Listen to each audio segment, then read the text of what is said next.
Hey, I'm Dawn Davenport. I'm the director of Creating a Family, and today we're going to be talking about adopting from South Korea.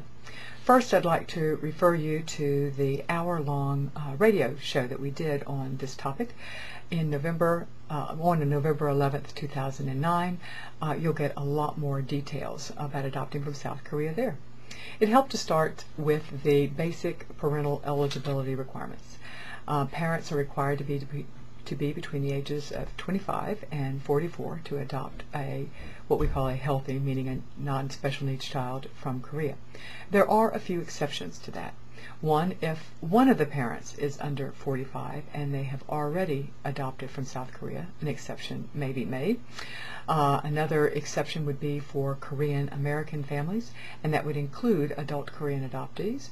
And also there are exceptions often made for families willing and able to adopt a child with special needs. We're going to talk about more of that at the end of this video.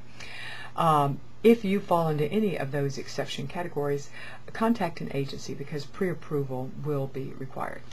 Some of the other basic eligibility requirements, there needs to be no more than 10-year age difference between the husband and the wife. There can be no more than one divorce each on the husband or the wife's side, and there can be no more than 4 children already in the house. Now, this is just the tip of the iceberg as to requirements as well as other factors parents should consider. And at the creatingafamily.org site under Adoption Resources, we have comparison charts with 25 factors families should consider. And we also have it for Korea, of course, but we have it for all the top placing countries to the United States, as well as domestic adoption. So I refer you to that site. There's a little bit of confusion when people are, I often hear this from people because they hear varying requirements as to parental requirements. So I think it would help if I give you a basic understanding of how adoptions work from Korea and why you may have some variance. There are 4 agencies in Korea, placing agencies in Korea that place children abroad. Each of those agencies can have slightly different requirements.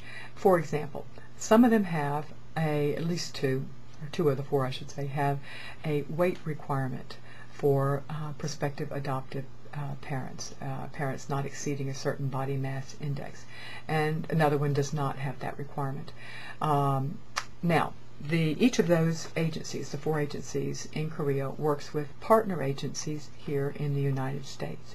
And those partner agencies can only place children in specified states. So you may be living in a state that has numerous agencies, or you may be living in a state that has very few agencies. It is complicated, quite frankly, to be able to figure all this out. And we have a page on the creatingafamily.org site under Adoption. Then you click on Adoption Resources, and then you click on How to Find a U.S. Agency Placing Children from South Korea. Catchy title, right? I give you a lot of links there for you to figure out exactly what's happening in your state. You may have heard that in 2009, the government of Korea announced that they were going to close international adoptions in 2012. The truth is, nobody knows exactly what is going to happen.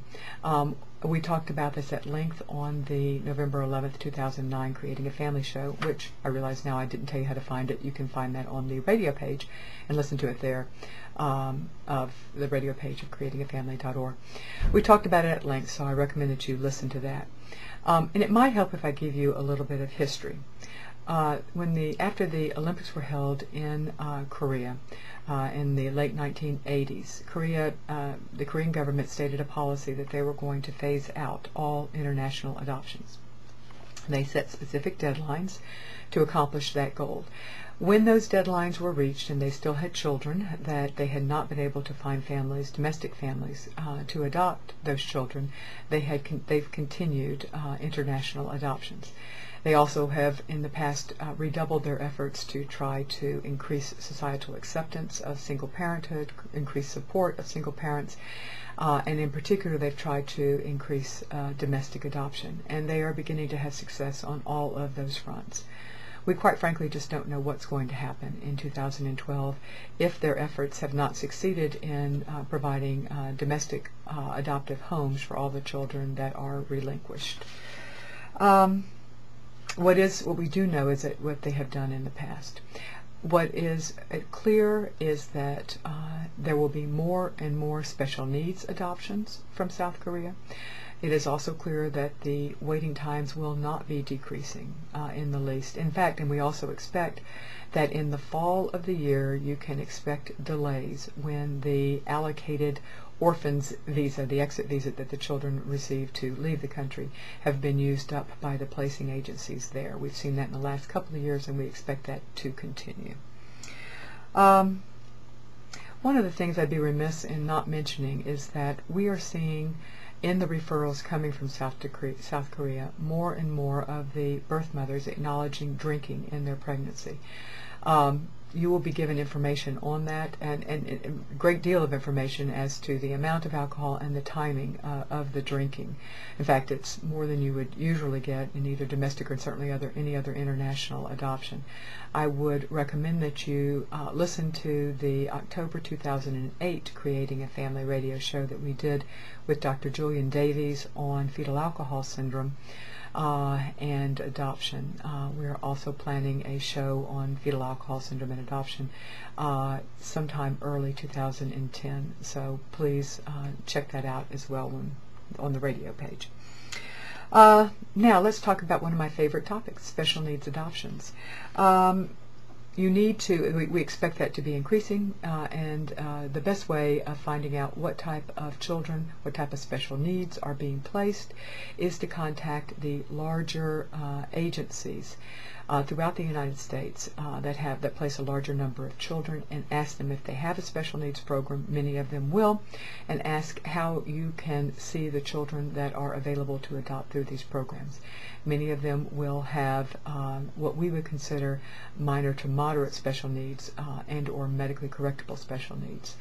The waiting times will be less, most likely, for these children, but I strongly encourage you not to adopt a special needs child just because that's the fastest way to get a child into your family.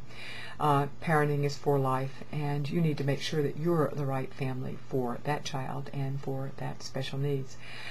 We did a video on adopting special needs children from China, and though obviously the country is different, a lot of the information on special needs adoptions would apply to this country, South Korea, as well. Thanks for joining us today. Bye.